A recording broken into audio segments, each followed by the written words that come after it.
Hi and welcome to the WP Toolkit Smartlinks tutorial. We're going to go through how to set up and get the most out of your new WordPress linking plugin. So we're starting on the settings page, having just installed the plugin and registered our license key. Now the first thing we need to set up is the link slug, which is currently the default of news. And if I go down here, you can see where this appears in our link format. So the format for your links will be your domain, the link slug, and then the name of the link itself. Now this will become clearer once we actually set up a link and you can see how it works. Now this can be anything you want, but we'd recommend that you keep it short, simple, memorable, and preferably something that might actually tempt a visitor to click on your link. So good examples are tips, links, info, more, and of course the default value of news, which I'm going to leave it as. Now an important point to remember here is that whilst you can come back later on and change this from news to something else, if you do so, the links within Smartlinks will be updated. But the links that you've posted out there on social media or have in PDFs or on different sites won't get updated. So they will stop working and you'll lose the clicks. So whilst you can come back and change it if you really need to, we suggest that you take the time to pick a word that you like and stick with it so that your links that have been shared continue working. Now the other option that we have here on the settings page is the Smart Link This bookmarklet. Now to use this, I simply click on it and hold down the mouse key, drag it up to our browser tools bar at the top, and you'll see that changes to a little plus icon where my mouse cursor is. So if I now let go and drop this, it's going to appear as a bookmarklet inside my browser toolbar, so that anytime I'm on a web page and want to smart link that particular web page, I can simply click on the bookmarklet link. Please bear in mind that for it to work, you will need to be logged in to your WordPress admin on your site in the browser that you're using. Okay, that's basically it for the settings page. Once you're happy, simply click on the Save Changes button at the bottom.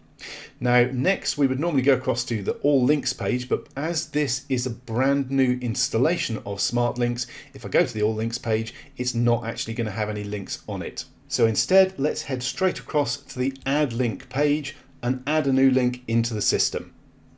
Okay, so here we are on the Add Link page, and the first thing I need to decide is what to use as the name for the link. Now this will actually form part of the link format itself, so I want to use a word that helps get clicks. Now the offer that I'm going to promote with this link is a cache plugin, and it's called Viper Cache. So I could use the name of the product itself, Viper Cache, but if for some reason in the future that offer disappears or goes away, or I want to change it and promote a different product, then if I've used Viper Cache, I'm stuck with that. So I could instead go with something generic in case in future I want to change it. So I could choose Cache Plugin as a better example, and that way I can change the offer that this link goes to, providing it's still a WordPress cache plugin. However, I'm not going to use that. I'm going to use a word that I believe is suggestive of the end result which people are looking for when they install a WordPress cache plugin. In other words, people install WordPress cache plugins to attain a faster page speed load time. So that's the word that I'm actually going to use in this link, page speed. Now it could equally be page load speed or load speed, or any other variation like that. But the point here is to spend just a minute or two thinking about the solution that this particular offer that you're promoting provides. And if you can find a word that entices the person to click on this link because it presents that solution, i.e. what they're looking for, then you're going to get more clicks on your links. You're basically turning your links into clickbait. Now it's a pretty simple linking tactic, and it only takes a moment or two to actually come up with some ideas for it, but it can make a substantial difference to the number of click-throughs that you get on your links, so it is well worth doing. Now the next thing we need to pop in is the link URL itself, i.e. the destination page where we want people to end up once they've clicked on our link. Now this offer happens to be on the JVZoo affiliate network.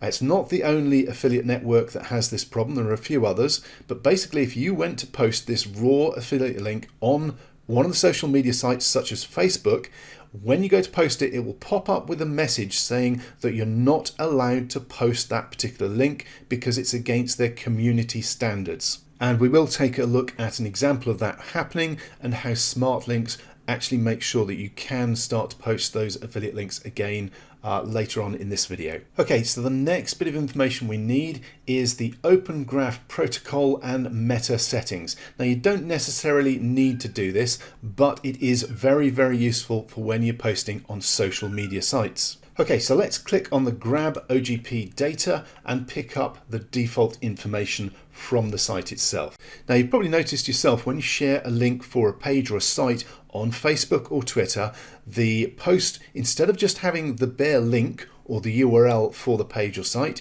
it will actually pick up some extra information. So a bit of description, a title, and usually an image from the site itself. Now that's exactly what this default information is. And the basic idea is to show more information than just the bare link that you're sharing for that site or page, simply because doing so will generate more interest and more likely get a click-through. Now here's where Smartlinks gets particularly smart.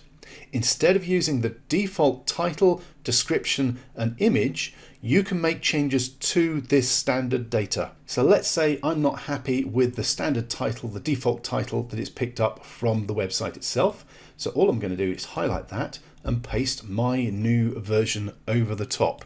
And I'm then going to do the same thing for the description to make it from a general description to something that is a bit more of a call to action. In fact, I have an actual call to action in here. Click here to watch the demo video now.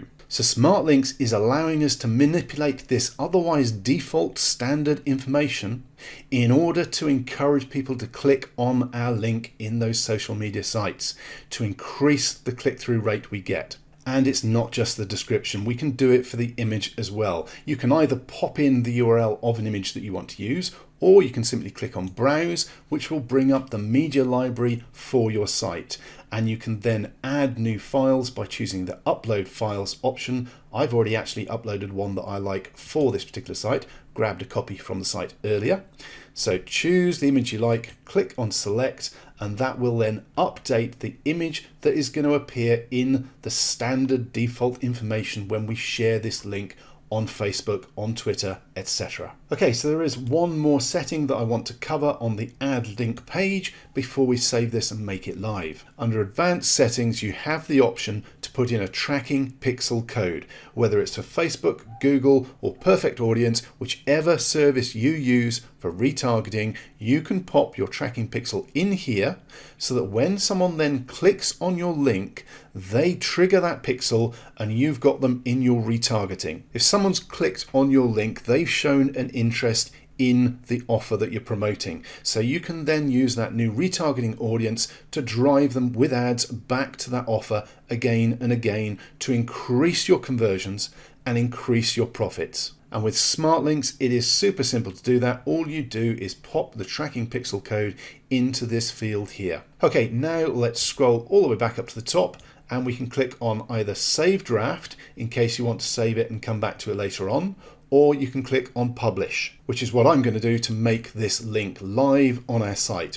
The Save Draft option can be very useful if you've set up most of the link, but you want to go and check some details on something and come back to it later on. It simply allows you to save it without making the link live on your site. Now that that link is actually published and live on the page, you can see the format of the link itself and simply click on the copy button here to pop that in our clipboard so that we've got our primary link ready to go and to use if you want to. You've also got the option to share on Facebook or Twitter directly from here. However, you'll also notice the big blue box underneath with some extra information about sub-tracking IDs. Now these are very, very useful and very important for reporting. In simple terms, they allow you to track exactly which links that you've shared are getting clicks. So for instance, at the end of this one, I've got FB, so this is probably a link I would use when posting on Facebook. Another one here, TW, this is what I would use for posting on Twitter. Now you can use whatever you want for the tracking codes and as many as you need. So you can actually go quite deep with this. For instance, FB could just be for everything that I post on Facebook, Or I could go a bit deeper and I could have different ones, FBG1 for a particular group, FBG2 for another group, FBP page 1, FBP2, etc. And you can spread out as many different tracking IDs on the same link. So you're only using one link, but you're just adding all these extra tracking IDs. And it allows you to work out exactly where your marketing is working, which shares, which links are getting clicks. Now this will make more sense later in the video when we have a look at the reports page. But there is one more thing that I want to point out at the moment, which is this little note at the bottom. If you use a trademark word or term as your link title or tracking ID, this can get your links disallowed. So for example, if you used a tracking ID that was actually Facebook, the word Facebook, then the likelihood is that link will not be allowed by Facebook because their name, Facebook, is a trademarked term. Okay, so be aware of that. It's better to use short sets of characters such as FB or TW or LI for LinkedIn, links like that are short but still let you know where the link is. Okay, so we've got a link set up. Now let's move across to the other bit that we need to set up, which is the bridge page option. Now it will take a second to come up. Okay, before I actually explain what the bridge page is, I want to mention that there is a default setup. It's this one here on the left. It's very plain and simple. And if you're happy with that, you do not need to play with the bridge page settings at all. It will work as it is, and you don't need to worry about this unless you want to make changes and tailor it to suit the theme or feel or brand of your site more than the default will. In other words, if you don't want to fiddle with this, you don't need to. It'll work out of the box. Okay, now what is a bridge page? It's a very simple thing. When someone clicks on your link, they're not sent straight through to the final URL, the affiliate link or whatever it is. They actually go through a bridge page, a page in the middle. So they click on the link, they see this intermediary page, and then they end up on the site where your link sends them to. Basically, it's part of how Smartlinks works its magic. But let's scroll on down. There is a default template, but there are some extra templates available. And more importantly, you can edit these as well. Now for this example, I've chosen the white template over here because it fits with the theme of my site.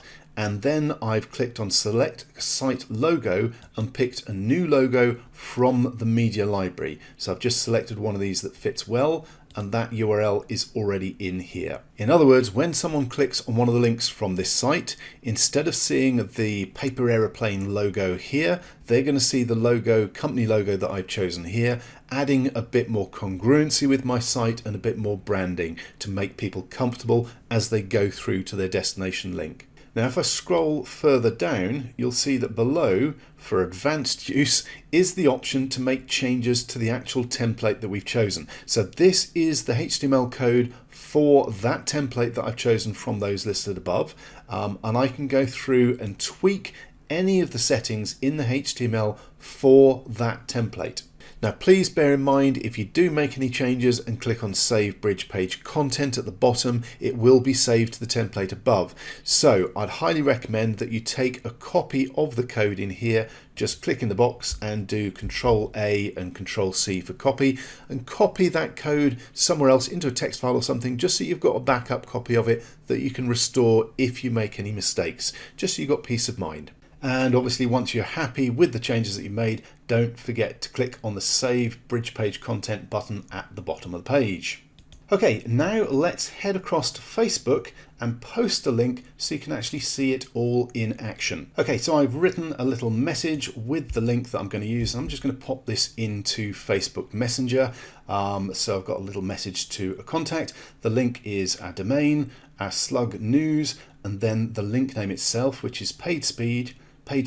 And for the tracking ID at the end, I've gone with FBM, which is for Facebook Messenger. And you can see it's already pulling up the actual details that we popped in, including our call to action and the graphic that we chose as well. So let's now click on send, and there we go. That's now popped into Facebook Messenger, and you can see it's our OPG data that we edited and put in rather than the default stuff. And now, just for contrast, To remind ourselves why we need smart links, let's pop in the bare URL for the affiliate link, which is a JVZoo link. Pop that in, and this time click on send, and guess what? Your message couldn't be shared because this link goes against our community standards. So I cannot share that bare URL, that bare affiliate link for JVZoo, whereas using smart links that will effectively send people to the same end page, I can share it. So now let's actually click on that live link from Smartlinks, and you'll see the bridge page pop up in a second or two. Here we go, branded with my site logo and a quick please wait. That's the bridge page. It now passes us through to the final site, the affiliate site that we're promoting and that we want people to end up on. Okay, so that's sharing a link in Facebook Messenger. Let's go across to a Facebook page, and this is one of my own pages, and here is a post where I can pop a comment in, again using the link from Smartlinks. This time I've got a slightly different tracking ID, exactly the same link, and all I've done is instead of FBM, I've put FBPC for page comment at the end. And all I need to do is hit return, and that again has posted without any problems as a comment on this page. And you can see it's now also updated that with the OPG data, so the description and our image that we used rather than the default stuff again. So we're changing that to make sure it's more interesting and more likely to get a click than the default information provided by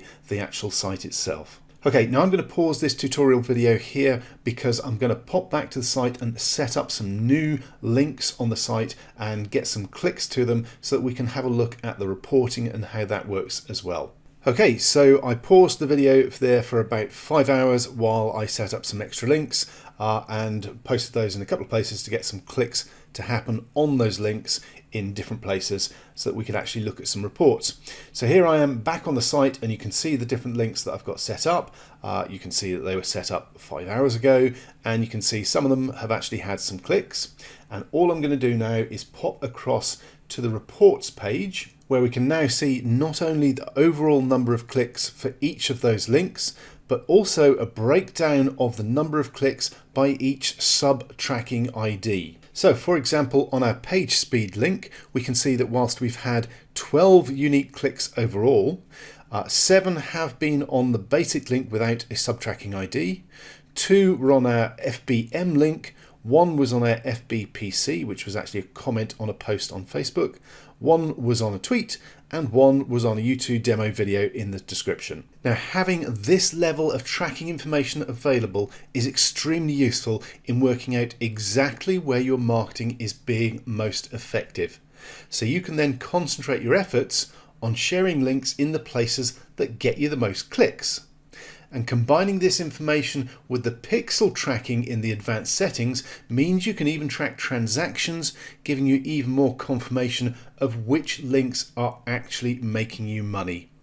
In other words, using smart links isn't just about being able to share any affiliate network link anywhere you want on any social media platform you want. It's also about tracking which of your links are working the best and making you the most commissions so that you can streamline your marketing and maximize your profits. Now that's pretty smart for a link cloaker. Thank you very much for watching. This is WP Toolkit Smart Links.